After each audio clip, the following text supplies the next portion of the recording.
we're going to talk about using complementary colors to make dark values, and this is basically color theory part three. This time we're going to use complementary colors to make our dark values, whereas in the last video we used black and white in the monochromatic painting to make our dark values. So it's a little bit different. So enjoy. All right, what I'm going to do is go ahead and sketch out the still life of my apple, lime, and lemon. So I'm going to use a color pencil this time. I like using the blue. So I want to start off with my apple like I did in the other video. And this time I'm going to just sketch it out the same way. I'm going to use the same thumbnail that I used earlier as a reference.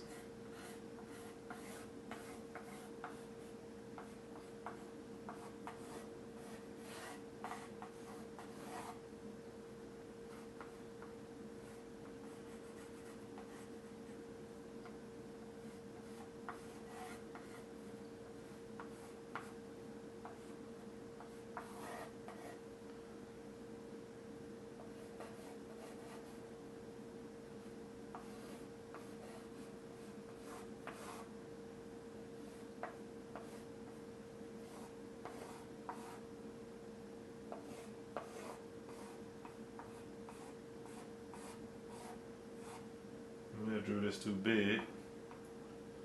Let's see.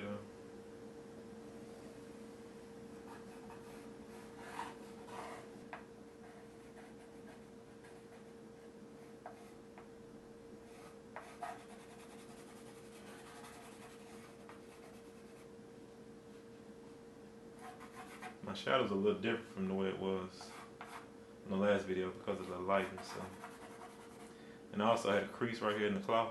I took it out this time. I thought it was kind of distractive, so I took it out. And that's pretty much it. Simple, easy. Um, Still, let me step back so I can see. Take a look at it. Make sure everything's in the right order. Let's see. This looks a little needs to slant down maybe a little bit.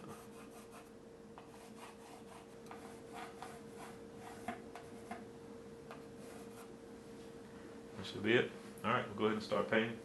I'm going to paint with the brush this time, and I'm going to start with the background, work my way in. The purpose of this video, again, is to show you how to make dark shadows with the complementary color. My red, since my apple is red, I'm going to use a green to make my shadows. My lemon is yellow, so I'm going to use violet to make my shadows, and also I'm going to make for my lime, I'm going to mix green and red to make my shadows. So you'll see a little bit different from using the tone where you use the shade, tone, and tint method where you use black and gray. This method we're going to use the complementary color. Most painters, professional painters, use the complementary color for the shadows in the dark areas instead of black. Black kind of dulls the color, the intents of the color. So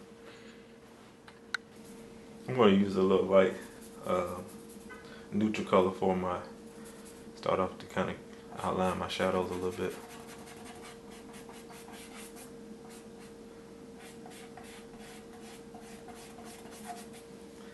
Actually, I might change it. Let me add a little color to it. Well, I'll take that back. I'm going to add a little violet just to add some more color to it so it can show through my paint.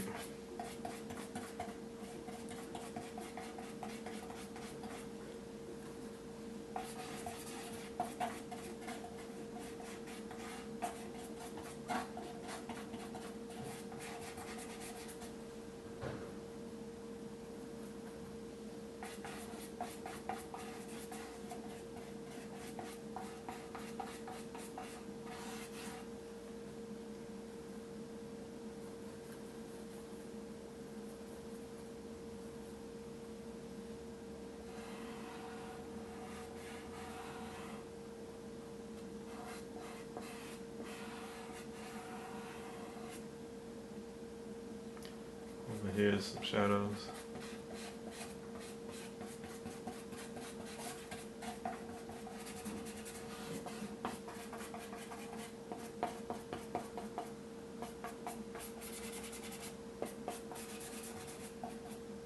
This just kind of give me an idea of everything. I'm gonna actually paint over all this, but just kind of just help me out a little bit.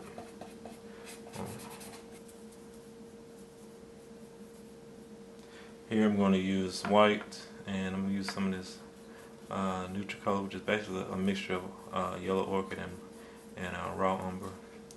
I don't want to put I don't want make my cloth white straight out the tube, so I want to add some color to it. So let's put a little small neutral mixture to my white.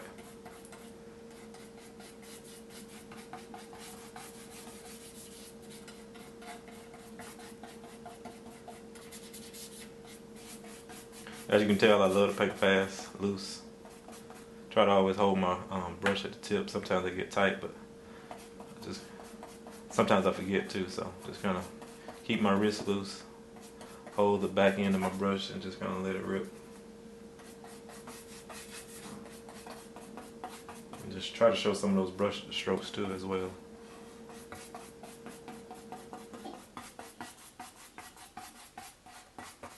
Not going in a particular direction with the brush strokes, but I want some of those strokes to show.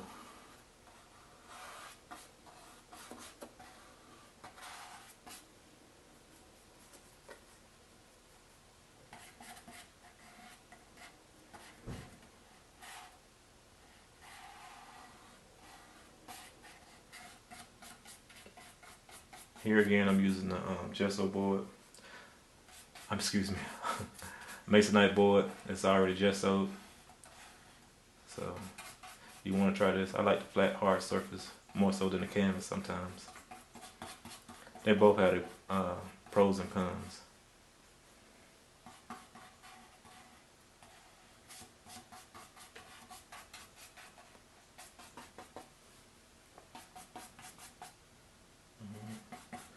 Get down here.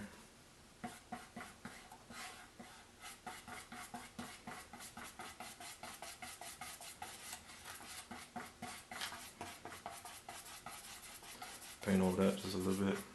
Kind of like some of that showing, which is okay. I can always come in and clean that up.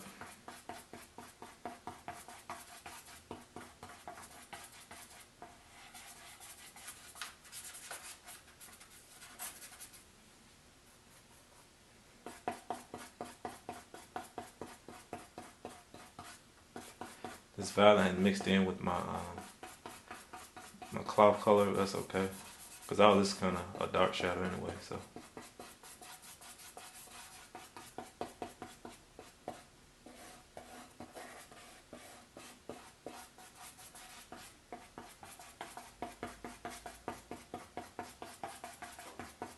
And actually it's still wet, so I can kind of manipulate the shadow a little bit, manipulate the paint, so to speak, kind of direct however I want to get my nice shadow on my apple. Here I got my green, so I'm going to mix my green with the red just a little bit. And here you see I make a nice coat of dark red. If I was using black, it would totally dull down the red, but since I'm using green, the complementary color, some of the white mixed in, but it still has that nice intensity in the color, in the hue. So you always want to use the complementary color when you're making your shadows. Make it a little bit darker.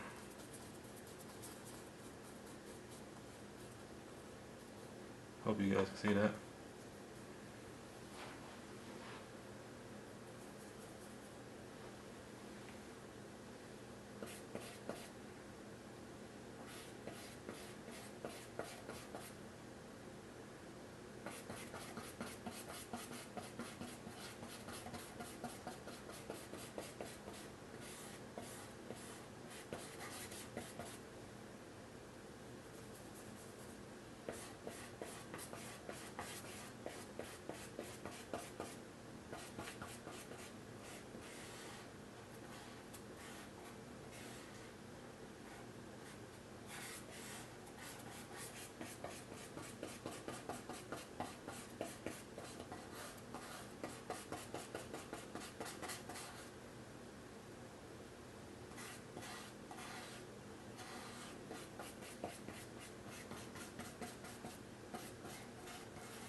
it up a little bit. Still have some green in this coat right here, but not as much as this one. So.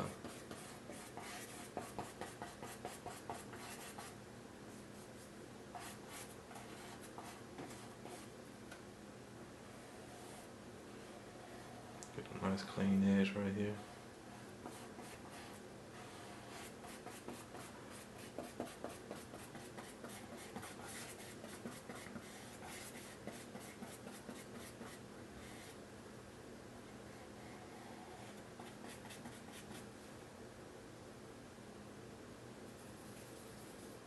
This side looks like it has just a little bit blue in it, so I'm going to add just a tad bit in the red. I know that may sound a little crazy, but basically I'm painting what I see. I am painting what I see, so to speak. I see a little blue over here. I'm going to add just a tad bit. Maybe you can tell the difference from in the video. I know I can right here. And one thing I like painting fruits because you can see so many different types of colors. But the main point is when you're painting your shadows, use the complementary color.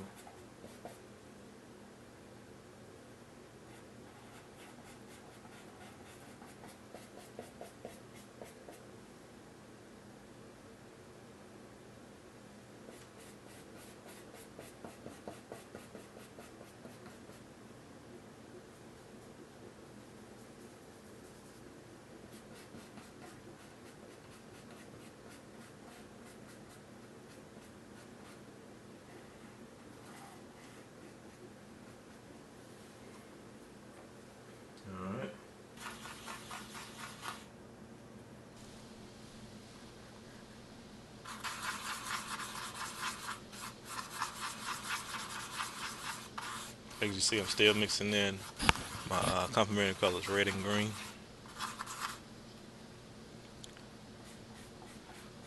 And here I'm making my dark value on my lime.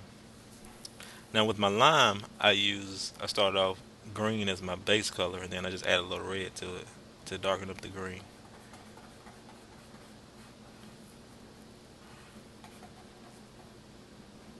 And I'm just going to go from dark to light. Same as I did in the value scale on the previous video.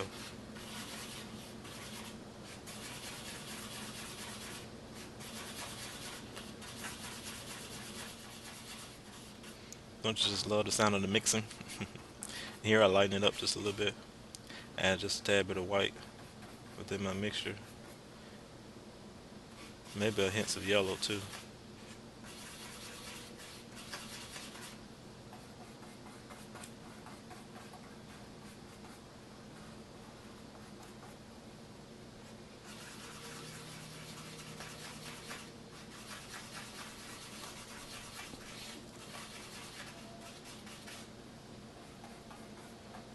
And just lighten it up. Add a little white, a little bit more yellow.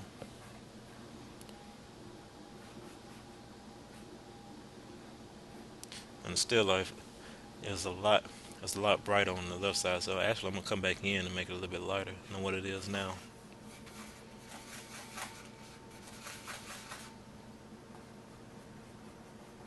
Add a few highlights.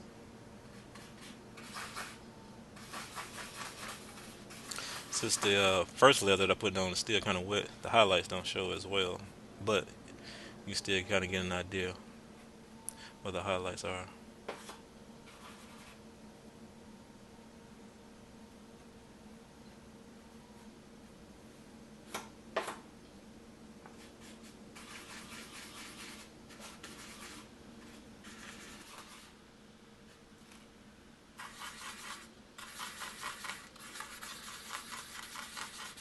I'm going to mix in some violet, blue and red.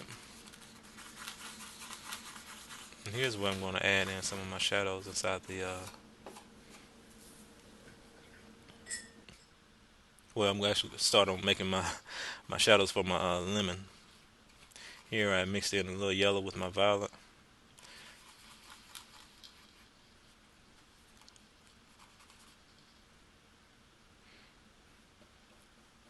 I'm going to start off from right to left. That's still kind of light, so I'm going to make it a little bit darker.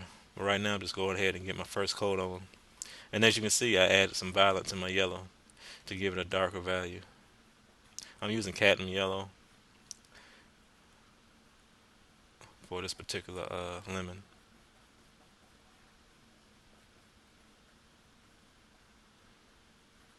I just love those loose brush strokes. I like to paint loose.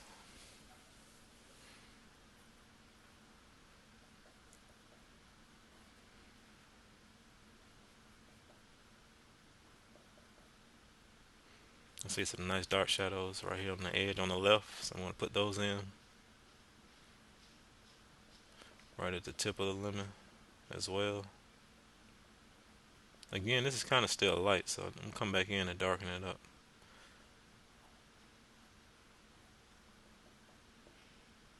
And of course, if I want to darken it up, I will add more what? Violet. Correct. So I add more violet to that yellow, to that hue that I have already. Lighten it up just a little bit. Add more yellow, add more white.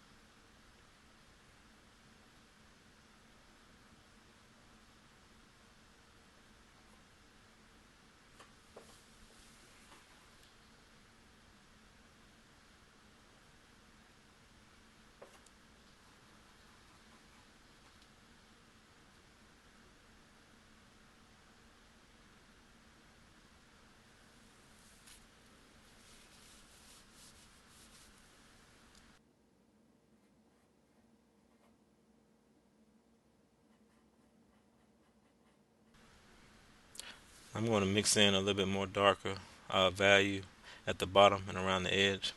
Like I said, that value is a little bit too light, so I added some more value, and I'm going to make my shadows a little bit darker right up under the lemon where it's touching the bowl, and also on the right side of the lemon. The light source is coming in on the left, so of course there's going to be a dark shadow on the right of each fruit. So I definitely need to darken that up. And in the still life, you see a big contrast, light to dark. Almost look like it's divided by a line, so I definitely want to put that in the lemon.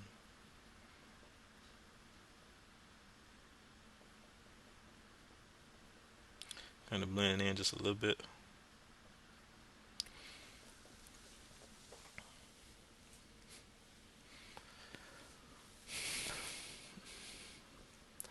Get the highlights. There I'm just adding a little white to my yellow.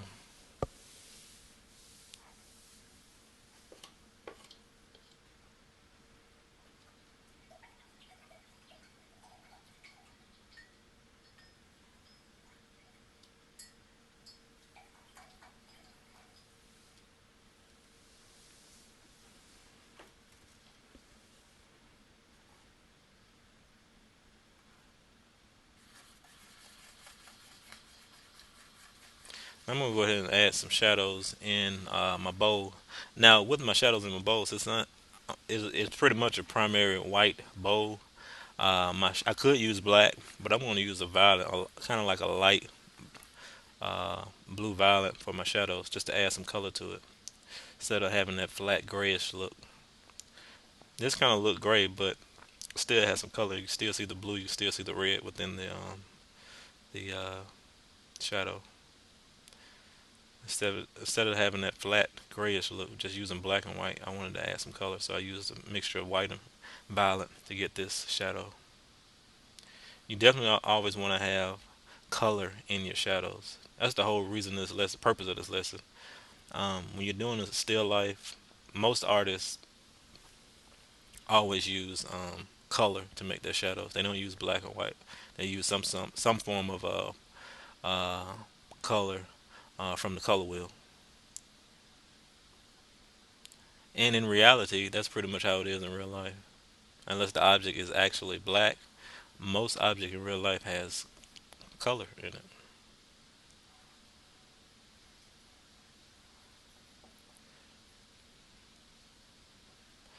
So the key is to capture those colors. You can always embellish a little bit on the colors too. That's the cool thing about art versus photography. But again, colors just make a big difference. Don't have that flat look as opposed to black and white. That's one of the reasons why I wanted to show the monochromatic painting versus this painting.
I'm going to clean up the edges on the bowl with a light um, uh, tint of my color that I already have.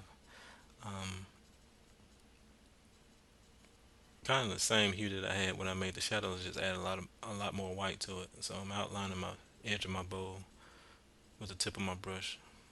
Probably should use a smaller brush, but just for the sake of this video, I'm just kind of doing a quick uh, run through of the painting. Again, like the main point, I just want you guys to understand how you mix certain colors to get different dark values, mixing the complementary colors.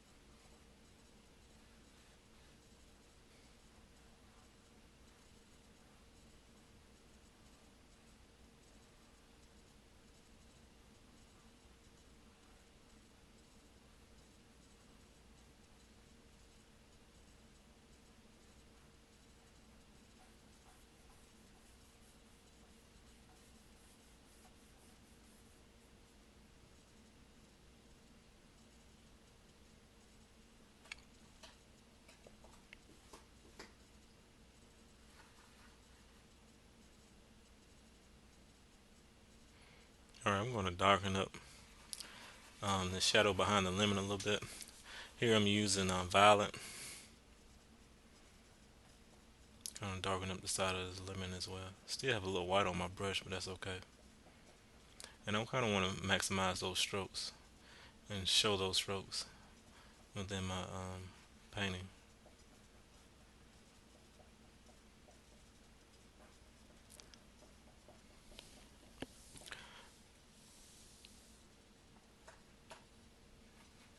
And that's turned out to be a nice shadow right there. And if you see a few highlights on my lemons, I'm going to put those in there. Just a tad bit. And I'm using some yellow and orange. Excuse me, some yellow and green. Yellow green.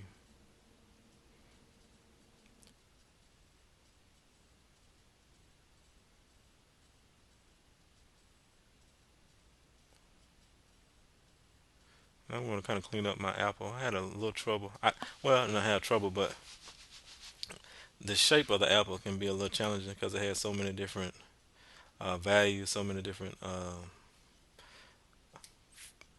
such an interesting form that it's kind of hard to kind of capture those different unique values from dark to light. So, kind of clean that up a little bit. I still don't get it the way I really want to, but um, I probably have to come back later and kind of really get into it.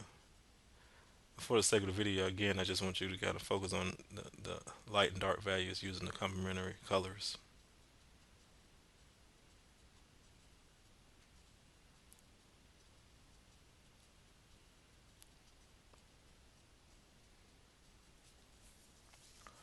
some of this dark values of the apple, I add a little blue to it because you can, when I look at the apple, I see a little violet or blue in the dark value of the apple. Here I'm cleaning up the edges of the apple. And now I'm going to basically make the shadow, the cast shadow of that from the apple.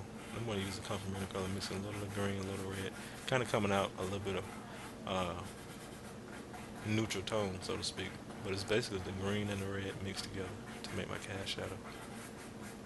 And it's blending in with the wet paint from the cloth as well. So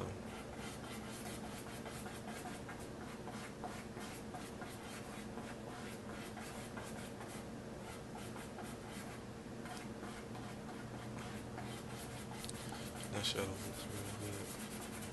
I'm gonna stretch it out just a little bit, bring it out kind of close to the bowl.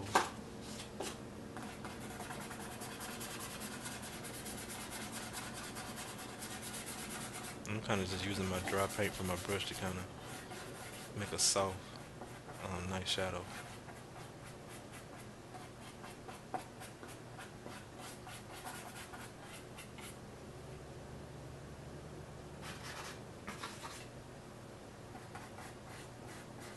Go big in and clean up the apple a little bit.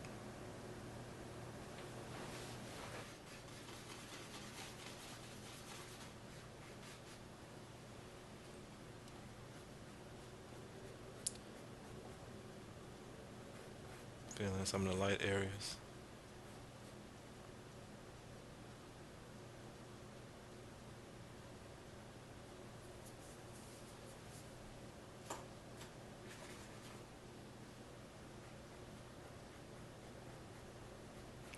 That probably can be a little bit darker. Just adding my stem.